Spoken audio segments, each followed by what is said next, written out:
Turn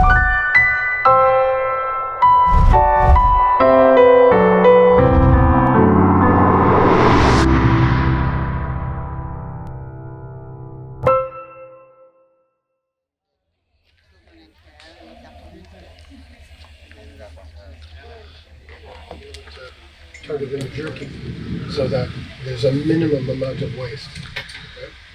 Right? I don't really like to throw anything away if that's all possible. I'm kind of a garbage man that way, so everything gets used. My name is David Fierro. My traditional name is Hahasmanuk. I'm from the West Bank Nation. Alana Young was kind enough to invite us to come down and do a deer processing workshop and be able to discuss a huge gamut of different topics: ecology, sustainability, food sovereignty, or independence, hunting techniques. Okay, so this is a little guy. Right? I'm Sushila Kandargi, and I'm David's partner, and we just did this workshop on deer processing, mostly deer cooking and deer eating and deer discussing. And there's a lot of politics involved, and food sovereignty and food security and traditional skills and how to reconnect to the land. And one of our things that we always say is, if you reconnect to the land and you heal the land, you heal the people. So we tend to not make ground meat or sausage with them because they would be too dry. But we do make burgers, but we pre-mix them and we add breadcrumbs and olive oil and stuff to make it a little juicier. Sometimes you think you've got a hefty one and it's like you open it up and it's just a big pile of grass. And then you cut it, and what do we get, like 40 pounds sometimes off the deer? So. Yeah. There's a lot of expenses that are involved when you're going to hunt anything, right? And preparation and gear, and then there's your sweat equity, right? So the further I've got to drag them, the more precious it is because it's a lot of work getting them out of the bush, right? But these animals, most of the black-tailed deer on the island, you can almost walk up to and pet. Fallow deer, if they see you at 350 yards, they're running. So you got to be stealthy. There's nothing like going out hunting, spending the first 3 days just sitting still, purging the city vibe out of yourself, and then all of a sudden you feel everything open up. Colors get brighter, scents get stronger, everything's better. That's the other thing is ethics. If you're culling deer and you're just being indiscriminate, there's a lot of deer that walk off damaged and they have a very painful way out. Right? If you're in the vibe and you're in the groove and you take your time and you're patient, it's one shot, done, that's it. Okay, so this is the pelvis. Here's the hip socket. Getting the quarter off, I go into the hip socket. There's a little tendon that's in there. I want to make sure that I cut through that. And as you can see, it's not angular. It's actually got quite a bit of curvature to it. So that's one reason why I use one of these knives, so that I can apply pressure and I don't end up chopping half of the roast off or the steaks or anything else. Okay, so that's out of the way. So you can see there's a couple of hairs here and there from the skinning process. That's why this fascia was left on, right? If I'm going to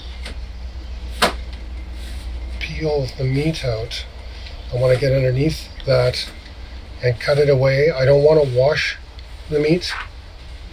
If there's any contamination on it, mud or anything else, you just cut it off and put it to the side. If I wash it, it's just going to spread and get into everything, and then I'll end up with a high bacterial load. So any trimmings, those they get cooked and fed to the dog, or they go out for the ravens and the eagles and whatever else. If you look here, you can see how the meat is browned up a little bit. Mm-hmm. It doesn't mean it's bad. That's the iron inside of the meat oxidizing, so it's rusting. In the stores, they add red dye number 5 and red dye number 4 to make that look fresh and to make it more palatable. But any meat, if you've got it non-dyed and you left it out for a couple hours, it start turning brown. Doesn't mean that it's off, just that it's been exposed to the air and it's starting to oxidize, which actually isn't a bad thing, right? These deer, it's so tender, even though it's pretty rubbery when it starts.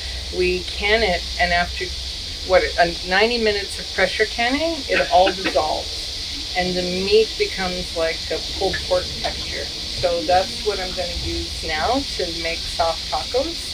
And it's one of the things that's like super easy when we forget to take meat out of the freezer. We have jarred venison, plop it in a pan, and there you go. So we use it for like shepherd's pie, tacos, pizza, spaghetti sauce, throwing it into noodles, stews, whatever. It's like it's a 5-minute meal basically, and so that's another way that we're using every part of the animal. But for your personal value, we're getting into the food like that.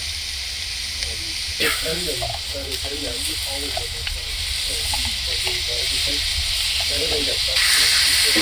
You really put yourself through that. You get anything. But the physicality of just millions of people and stuff like that. Personally, I don't like taking them when their babies are fresh. You know, there's a big need as a food bank, and there's thousands to make. Right? And this would be a roast, and you can make this into a roast, or you can make them into steaks. When I package them up, I just take the tips off, and that would be a steak on its own. That would be the eye of round, which is on a cow, is like that big. Right? But the meat is much, much softer to deal with and very, very sticky, and cows tend not to be like that. It's mostly because they hang for so long. Right? When you're processing venison, you don't need to hang it. I'm only doing this because I can. It's not really necessary on these muscles, but because they're small, these deer, I'm trying to turn as much of the meat into something that's serviceable for a nice dinner, and then I can trim it up a little bit just to make it look nice.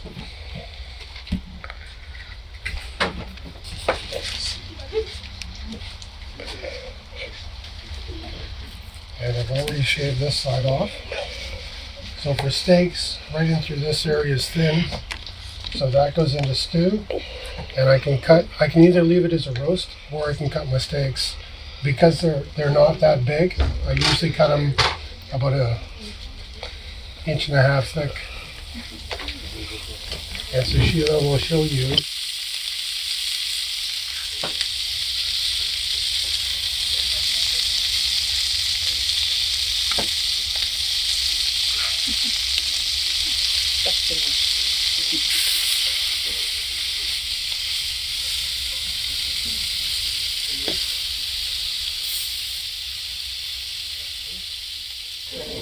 When I cut it, you can see that it's just. This is the tenderloin, actually. How small they are. So we had a great time. We have our own business that we're running on Main Island right now, and we're looking to do a much larger launch for land-based healing. We have a website. It is landbasedhealing.com, and the company is called The Healing Place, because it means the place that heals you. So good. So good. Say that twice. Yeah.